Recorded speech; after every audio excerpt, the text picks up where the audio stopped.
नमस्कार, बहुत स्वागत है आपका। आप देख रहे हैं शिव पुराण उपाय। अगर आप हमसे अभी अभी जुड़े हैं तो प्लीज़ चैनल को सब्सक्राइब कर लें और पसंद आए तो वीडियो को लाइक करें। कमेंट में हर हर महादेव जरूर लिखें। देव उठनी एकादशी 55 सालों के बाद बना दुर्लभ संयोग। और इस एकादशी की शाम में आप अगर चाहते हैं कर्ज से मुक्ति पाना, जीवन में धन आना, खुशियां आना और साथ ही आपका ग्लैमर बढ़े, आपका शुक्र मजबूत हो, तब इसके लिए आप क्या उपाय करेंगे। इसके पहले आप ये जान लें कि इस दिन आप सिंपल तरीके से आप गृहस्थ कैसे पूजा करें। देखिए, आषाढ़ शुक्ल एकादशी के दिन श्री हरि सोते हैं और कार्तिक शुक्ल एकादशी के दिन जगते हैं। समस्त मांगलिक कार्य इस समय वर्जित हो जाते हैं जब देव सोते हैं, और देव के जागने के बाद मांगलिक कार्य शुरू हो जाते हैं। और इस दिन उपवास रखने का विशेष महत्व है। कहते हैं सब 24 एकादशी में सबसे बड़ी एकादशी देव उठनी एकादशी ही है, और इस दिन व्रत रखने से मोक्ष की प्राप्ति होती है। इस दिन तुलसी जी का विवाह भी कराया जाता है श्री हरि विष्णु के साथ। माना जाता है कि भगवान विष्णु को तुलसी से विवाह अगर आप करवाते हैं तो बहुत ज़्यादा आपके जीवन में खुशियाँ आती है। देखिए, भगवान विष्णु को तुलसी से विवाह करने की वजह से शालिग्राम का रूप लेना पड़ा था, इसलिए तुलसी से शालिग्राम स्वरूप की ही पूजा की जाती है। भगवान विष्णु को तुलसी बहुत प्रिय है, इससे वो बहुत प्रसन्न होते हैं। बाकी किसी चीज़ से उतने प्रसन्न नहीं होते जितने सिर्फ 2 पत्ते तुलसी से होते हैं। तुलसी विवाह अगर आप करवाते हैं या फिर शामिल होते हैं तो वैवाहिक सुख भी बहुत आसानी से मिलता है। और इस दिन अगर आप व्रत रखना चाहते हैं तो निर्जल या फिर सिर्फ लिक्विड डाइट पर व्रत रखें। अगर आप किसी कारणवश नहीं रख पा रहे हैं तो कम से कम एक बेला उपवास रखें और इनका विवाह करवाकर रात में बिना लहसुन प्याज का खाना जरूर खाएं। देखिए, इस दिन चावल और लहसुन प्याज वगैरह तो नहीं ही खाना है, नमक भी नहीं खाना चाहिए। बाकी चीजें आप खा सकते हैं। जहां तक संभव हो पूरे दिन ओम नमो भगवते वासुदेवाय, ओम नमो भगवते वासुदेवाय जितना ज्यादा हो इस मंत्र का जप करें, ये बहुत शुभ रहेगा। और इनका पूजा विधान क्या है। सबसे पहले तो आप एक अपने आंगन में एक मंडप बनाएं और मंडप के ठीक बीच में चौक लगाइए और एक पाटे पर भगवान श्री हरि विष्णु को रखें, उनके चरण चिन्ह बनाएं और ढक दें। अब उन्हें गन्ना, सिंघारा, केला, संभव हो तो मूली वगैरह भी अर्पित किया जाता है, वैसे आपकी इच्छा, और कुछ मिठाई जरूर अर्पित कीजिएगा। अब यहाँ पर भगवान के चरण जो आपने बनाए हैं उसको ढक दें और फिर एक घी का बड़ा सा दिया जलाइए। संभव हो तो पूरी रात जलाइए, नहीं तो कम से कम आधा 1 घंटा तो जलना ही चाहिए। फिर उनके चरणों की वहां पर पूजा करें। अब शंख, घंटा जो भी आपके पास है जरूर बजाइए और व्रत की कथा जरूर सुनिए। जब श्री हरि के आप चरण सुबह सुबह चरण उठाएंगे, यानी कि जो आपने ढक कर रखा है, तब चरण को छूकर अपनी मनोकामना जरूर बोलिएगा। मान्यता है कि हाथों हाथ मनोकामना पूर्ण होती है। और ये जो चरण आपने ढक कर रखा है, भोर के समय यानी सुबह 4 साढ़े 4 बजे उठाने का विधान है। उठो उठो वासुदेव, उठो उठो। आप चाहें तो तुलसी विवाह कराने के बाद भी उठा सकते हैं, अगर संभव हो तो सुबह उठाएं। इस दिन बहुत तरीके के उपाय किए जाते हैं। जैसे आप कर्ज से परेशान हैं, तब श्री हरि विष्णु को चूंकि अक्षत अर्पित नहीं किया जाता, इसलिए तिल अर्पित किया जाता है, तो थोड़े से तिल अर्पित करें, काला तिल, और उनसे प्रार्थना करें कि आपको कर्ज से मुक्त किया करें प्रभु, ऐसा प्रार्थना करें।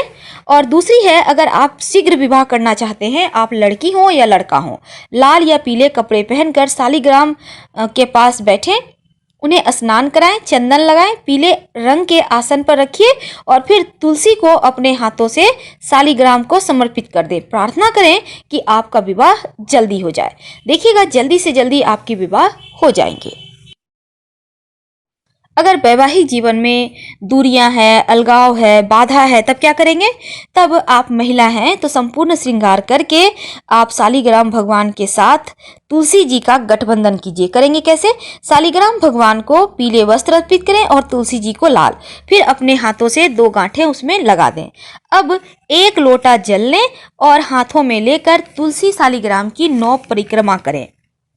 और फिर ये जो गांठ लगाई है आपने कपड़ा को, इसे अपने पास सुरक्षित बनाए रखें। आपके वैवाहिक जीवन में खुशियां आ जाएंगी, झगड़े लड़ाई वाद विवाद नहीं होंगे। श्री हरि विष्णु और तुलसी विवाह की कथा। यह कथा पौराणिक काल से है। हिंदू पुराणों के अनुसार जिसे हम तुलसी के नाम से जानते हैं, वे एक राक्षस की कन्या थी जिसका नाम वृंदा था। राक्षस कुल में जन्मी वृंदा श्री हरि विष्णु की परम भक्त थी। वृंदा के वयस्क होते ही उनका विवाह जलंधर नामक पराक्रमी असुर से करा दिया गया। अब वृंदा भगवान विष्णु की परम भक्त थी और साथ ही एक पतिव्रता स्त्री भी थी, जिसके चलते जलंधर अजेय हो गया। अब जलंधर को अपनी शक्तियों पर अभिमान हो गया और उसने स्वर्ग पर आक्रमण कर दिया। साथ ही देव कन्याओं को अपने अधिकार में ले लिया। इससे क्रोधित होकर सभी देव भगवान श्री हरि विष्णु के शरण में गए और जलंधर के आतंक का अंत करने की प्रार्थना करने लगे। परंतु जलंधर का अंत करने के लिए सबसे पहले उसकी पत्नी वृंदा का सतीत्व भंग करना बहुत जरूरी था, क्योंकि वो बहुत ही पतिव्रता थी। भगवान विष्णु ने अपनी माया से जलंधर का रूप धारण कर वृंदा के पतिव्रत धर्म को नष्ट कर दिया, जिसके कारण जलंधर की शक्ति छीन हो गई और वह युद्ध में मारा गया। अब वृंदा को श्री हरि का छल का पता चला तो उन्होंने भगवान विष्णु से कहा, हे नाथ, मैंने आजीवन आपकी आराधना की, आपने मेरे साथ ऐसा कृत्य कैसे किया? इस प्रश्न का कोई उत्तर श्री हरि के पास नहीं था। वे शांत खड़े रहे, सुनते रहे। जब वृंदा को अपने प्रश्न का उत्तर नहीं मिला तो उन्होंने भगवान विष्णु से कहा कि आपने मेरे साथ एक पाषाण की तरह व्यवहार किया।